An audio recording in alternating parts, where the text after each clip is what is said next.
విషయానికి వస్తాయి. పాపం స్పీకర్ గారు వారి పరిస్థితి చాలా దారుణంగా ఉంది.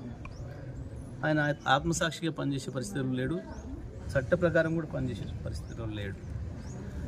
బహిరంగంగానే మా పార్టీ మారిన ఎమ్మెల్యేలు గతంలో కాంగ్రెస్ పార్టీ కార్యక్రమాలు పాల్గొన్నారు, పార్లమెంట్ ఎన్నికల్లో కాంగ్రెస్ పార్టీ కార్యక్రమాల్లో పాల్గొన్నారు. మేము అవన్నీ కూడా సబ్మిట్ చేసినాం.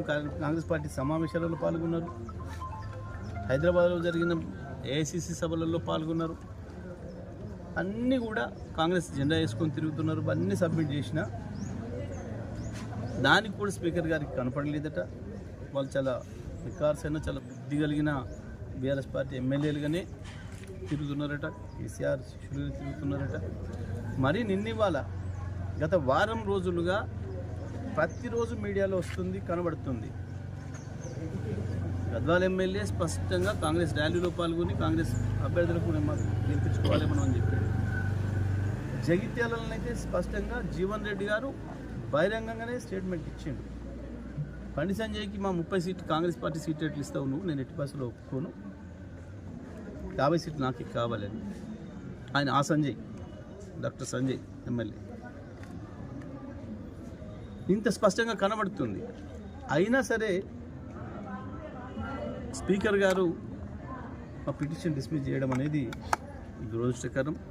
వీళ్ళకి ఏమాత్రం చట్టం అంటే గౌరవం లేదు, న్యాయం అంటే గౌరవం లేదు. తప్పకుండా మేము కోర్టులో తేల్చుకుంటాం. వాళ్ళని డిస్క్వాలిఫై చేయడం అనేది ఖాయం. స్పీకర్ గారి ఏకపక్ష నిర్ణయాన్ని ప్రజలందరూ కూడా గమనిస్తున్నారు. ఏమాత్రం ఆయన ఒక స్పీకర్గా న్యాయబద్ధంగా ప్రవర్తిస్తలేరు అనేది స్పష్టంగా అర్థమవుతుంది.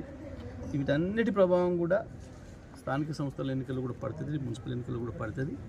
ప్రజలు సరైన బుద్ధి చెప్తారు. కోర్టు ద్వారానైనా మేము వాళ్ళని డిస్క్వాలిఫై చేయిస్తాం, వాళ్ళని ఓడగొట్టి తీరుతాం.